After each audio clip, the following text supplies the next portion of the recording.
news. First Alert Weather Extra starts now. Welcome in to First Alert Weather Extra. I'm meteorologist Lauren Linehan in for Chief Meteorologist Wes White this evening. Thank you for joining us on our all-weather streaming show. It airs exclusively on our streaming platforms, and you can catch us every weeknight at 6:30. So the weather has been pretty quiet. There have been just a couple of isolated storms around. As we look behind me on First Alert, I can track any little isolated thunderstorms that we are tracking in our counties to the south and east, south of I-20. Those have faded away, but if we switch on our radar view here to look at the Columbus radar site, we do see a couple of little stray showers, measly showers trying to make their way into northwest Alabama. So if you're somewhere like Marion County, Lamar County, we'll give you a first alert. You could maybe see a little stray sprinkle here. We've got some fairly dry air in place, so it's going to be hard for that rain to hold together. Let's take a look though at our super 7-day forecast. If you love the heat, this is real super for you then. It's like, hey, check it out. We're even going to throw a triple-digit temperature in there next Wednesday. Now, this isn't a guarantee, but a lot of the data that we've been looking at today does indicate that we could see a really hot pattern setting up next week. And you're probably like, yo, it's already hot. Well, it may get hotter. This ridge of high pressure that's in control of the weather pattern looks to grow even stronger next week. So we'll see if that ends up happening. In the meantime, we're forecasting highs in the upper 90s here through at least the weekend. So let's get a check on if we could see any more isolated showers and storms in the forecast for tonight. I mean, we're talking just a stray shower. You can see our models picking up on that, areas to the northwest maybe, but I still think most of us will end up pretty quiet. A few passing clouds at times, but otherwise more hot sunshine for tomorrow. And again, picking up on maybe a few little pop-up showers and storms tomorrow with that heat of the day. But most of us are going to end up staying dry and hurting to cool off a little bit. So you definitely got to keep that AC cranked up. Make sure you're staying cool, whether it be with some ice water or some iced coffee. Do what you got to do. So eventually, as we go towards the weekend, we see rain chances going up just a little bit. I mean, we're talking versus a 10% chance, 20% chance. This is accounting for moisture levels going up just a touch. It's still not going to be as ridiculously muggy as it was last week, but because we are going to see that humidity climbing up just a bit, that's also going to impact our feels like temperatures. So let's look at these heat indices over the next several days, possibly getting into the triple digits. If it hasn't been feeling like the triple digits for you over the past couple days, very well looks like a possibility for the rest of the work week, even into early next week. Now, when you see a heat advisory issued, that's when you could likely see triple-digit heat index values, 105 plus. So not necessarily a guarantee at this time, but we'll keep an eye on that. Regardless, if that humidity is going up, that does mean that heat can get more dangerous and looks pretty dangerous all on its own as we look ahead to next week. Again, that possibility for some triple-digit heat. But I was just mentioning, you got to keep it cool. One of my favorite ways to treat myself is with an iced coffee. And with this heat, looking at Saturday, if you want to go out on the town, get you a little iced coffee, then maybe get a walk in early in the day. Make sure you walk those dogs early in the day. Upper 90s possible, and just a 20% chance of some isolated showers. But make sure you're staying hydrated too. Don't just have the caffeine. You got to have plenty of H2O as well. But still, generally the pattern going into next week looks very hot and dry. But we are not the only folks in the U.S. who have been dealing with heat. With that summer heat, not only comes above average temperatures, but the potential for some severe storms in the forecast. Not for us. I'll let you know where severe storms have been wreaking havoc across parts of the country and getting a look at weather around the world. We'll be right back.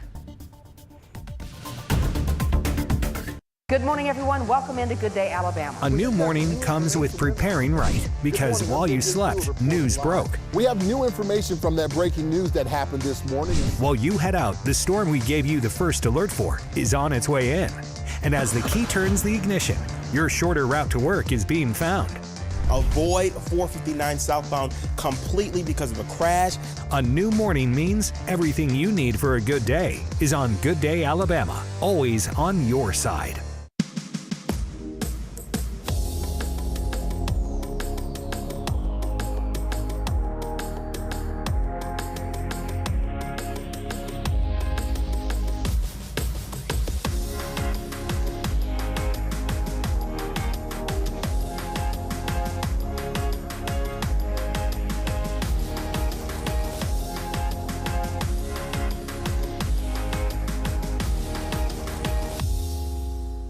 The First Alert traffic you need to get you there safe and on time. Tomorrow morning, everything you need for a good day is on Good Day Alabama. You're late, out the door, and on the go. Don't worry. Good Day Alabama continues all morning long. And wherever you watch, this is what you need to know right now. More reporters on the streets with more hours of news when you need it. Everything you need for a good day is on Good Day Alabama.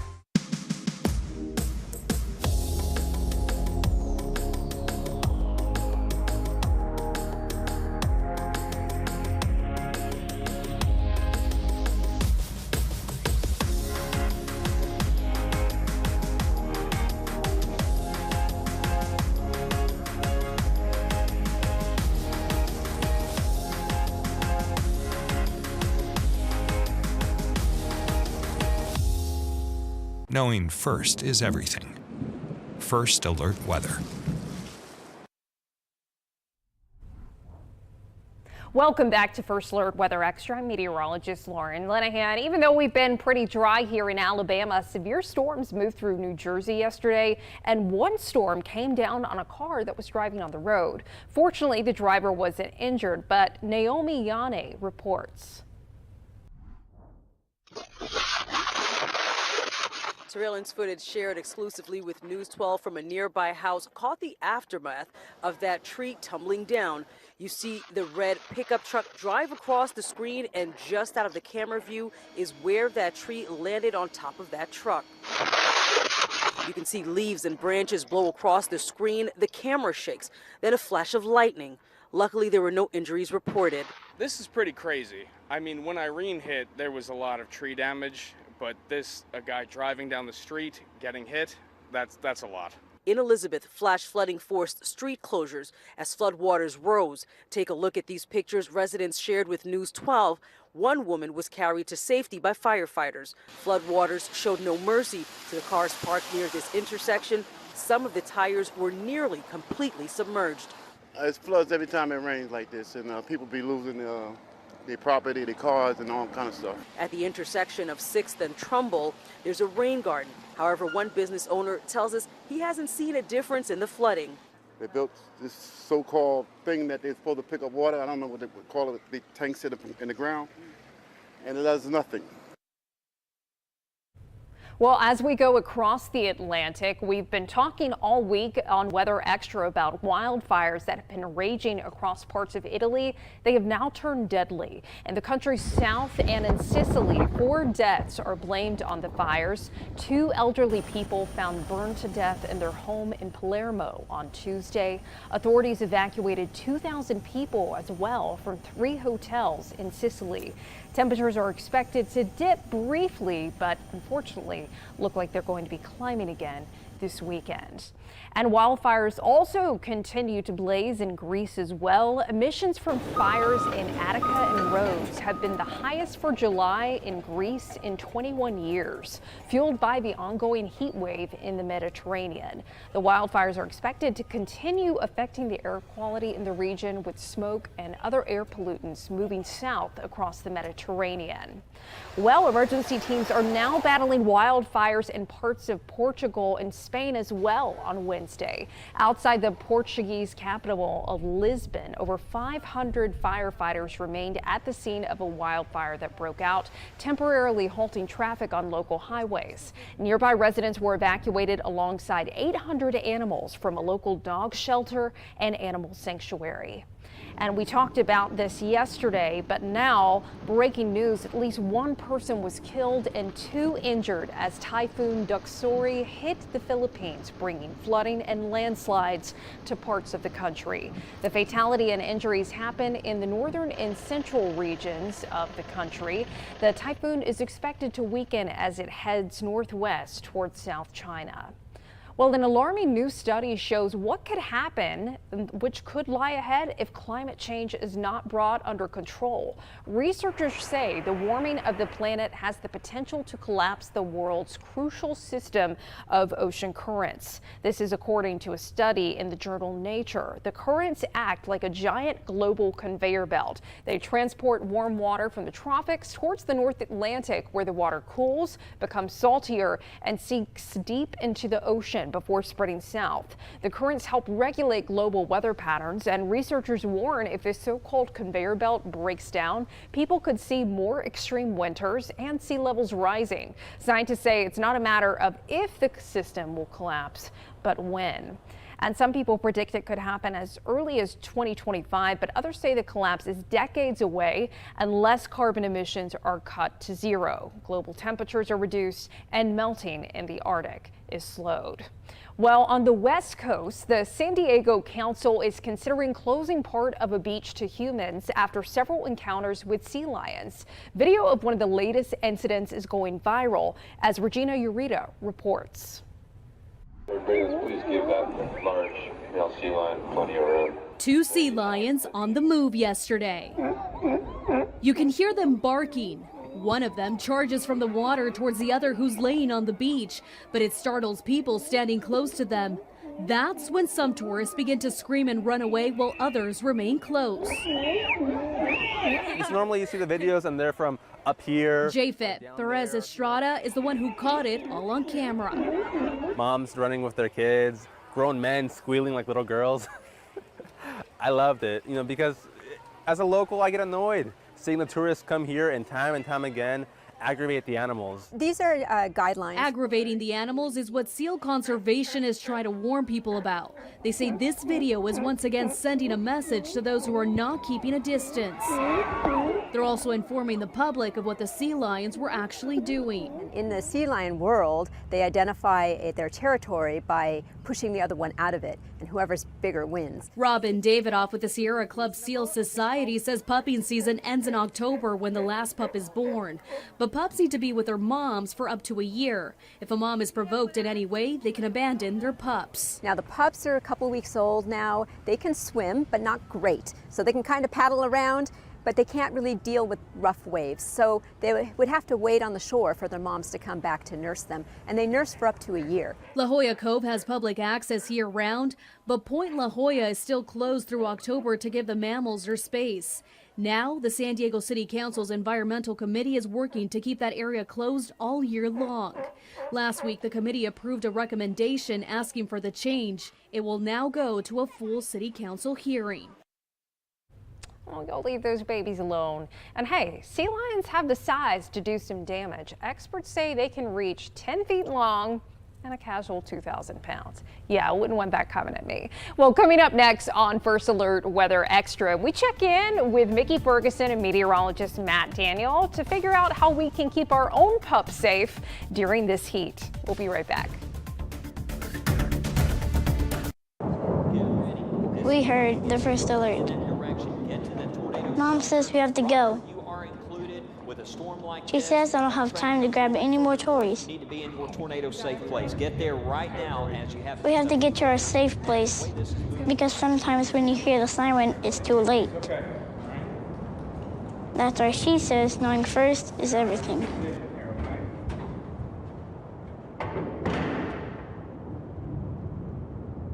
We know weather can be grab the umbrella or jogging shoes, but it's so much more. It's a science, an art, led by knowledge and experience. And no one has more of that than a WBRC First Alert weather team. Warning you first with more hours committed to you. And the first forecast built to see weeks, days, and even minutes ahead, right down to where you live. From the team you trust on your favorite screen. Doing the weather better. The WBRC First Alert weather team, always on your side. The first alert is more than a warning. It's a promise. A promise to get you out of harm's way with plenty of time to spare. 4 walls and a roof can be replaced. Lives can't. That's why knowing first is everything. First Alert Weather.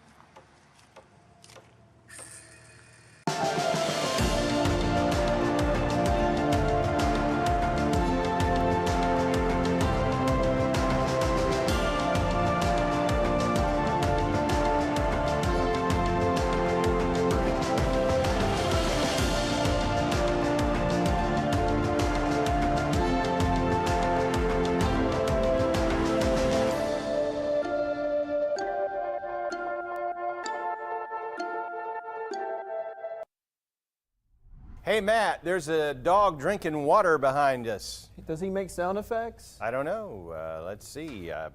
Is that because it's so hot? We need to give. Do we want to start over? Are we okay? Well, you're looking at me strange. Okay, take two. We usually make sound effects for dogs. Okay, I'll do something completely different this time. 3, 2, 1. Hey, Matt, there's a dog drinking water behind us. I see that. Yeah, what's going on with that? I don't know. Is it because it's so hot we need to make sure our pets are hydrated as well? That is correct. Okay. And just how hot is it on the asphalt and whatnot? Well, let's talk about it. It is very important to know when and where to walk your pets.